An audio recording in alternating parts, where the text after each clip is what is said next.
அம்மாவின் கதைகள். திருடனும் ராட்சசனும். ஒரு ஊரில் ஒரு முனிவர் வாழ்ந்துட்டு வந்தார். அவர் எப்பவுமே இறைவனை தவம் பண்ணிக்கிட்டே இருப்பார். இறைவனை பற்றி நினைக்கிறதே தான் அவருக்கு வேலை. அதனால் அவரோட தோற்றத்தை கூட அவர் சரி செய்ய மாட்டார். அவர் பெரிய தாடி வளர்த்துட்டு அப்படி தான் இருப்பார். ஆனால் ஊர் மக்களுக்கு அந்த முனிவரை ரொம்ப பிடிக்கும், ரொம்ப மரியாதை கொடுப்பாங்க. அப்படி ஒரு தடவை அவர் ஒருத்தர் விருந்துக்கு கூப்பிட்டுருந்தார்.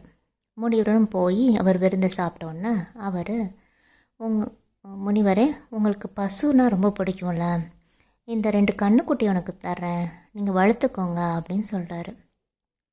முனிவர் எடுத்துகிட்டு நல்ல வைக்கோல் தண்ணியெல்லாம் வச்சு அது நல்லா கொழு நல்ல பசுமாடு நல்லா வந்துடுச்சு.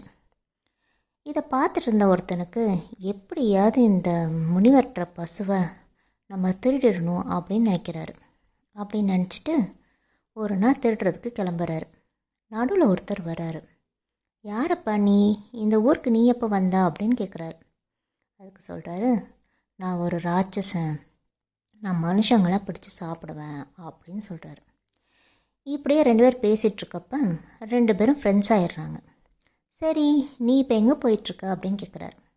இல்லை, நான் முனிவர் வீட்டில் 2 பசுமாடு இருக்குது, அதை திருடுறதுக்கு போகிறேன் அப்படின்னு சொல்கிறாரு. அப்புறம் இந்த ராட்சஸ் சொல்கிறான், நானும் உன் கூட வர்றேன், நீ பசுமாட்டை எடுத்துக்கோ, நான் முனிவரை சாப்பிட்டுடுறேன் அப்படின்னு சொல்கிறாரு. எனக்கு ரொம்ப பசிக்குது அப்படின்னு சொல்கிறாரு. சரின்னு சொல்லிட்டு 2 பேர் போகிறாங்க. முனிவர் எப்போ தூங்குவாருன்னு வெயிட் பண்ணிகிட்ருக்காங்க. முனிவர் லைட்லாம் ஆஃப் பண்ணி தூங்குறப்ப அந்த திருடன் சொல்கிறான், நான் போய் ஃபஸ்ட்டு மாடை எடுத்துகிட்டு போயிடுறேன், அப்புறம் போய் நீ முனிவரை சாப்பிடுன்னு சொல்கிறாரு. அதுக்கு அந்த ராட்சஸ் சொல்கிறான், இல்லை, நீ மாடை கழட்டுனேன்னா மாடு சத்தம் போடும், அதில் முனிவர் எந்திரிச்சிருவார், அதனால நான் போய் ஃபஸ்ட்டு முனிவரை சாப்பிட்டுடுறேன், அதுக்கப்புறம் நீ மாடு எடுத்துக்கோ அப்படின்னு சொல்கிறார். அப்படியே 2 பேத்துக்கு சண்டை வருது. ஃபஸ்ட்டு பசு மாடு எடுக்கிறதா இல்லாட்டி முனிவரை சாப்பிட்றான்னு 2 பேரும் சண்டை போட்டிருக்காங்க. இதிலே இந்த முனிவர் எந்திரிச்சிட்டு என்ன நடக்குதுன்னு அவருக்கு தெரிஞ்சிருச்சு.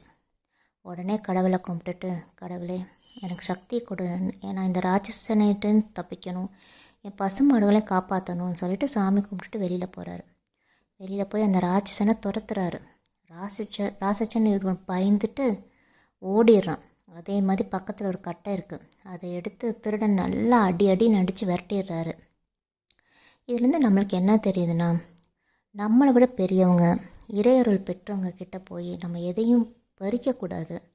நம்மளால் என்னவோ அவங்க இறை தொண்டு பண்ணுறவங்களுக்கு நம்ம கொடுத்து தான் பழக்கணும், தவிர அவங்ககிட்ட நம்ம எதுவுமே எடுக்கக்கூடாது. இதுதான் இந்த கதையோட முடிவு.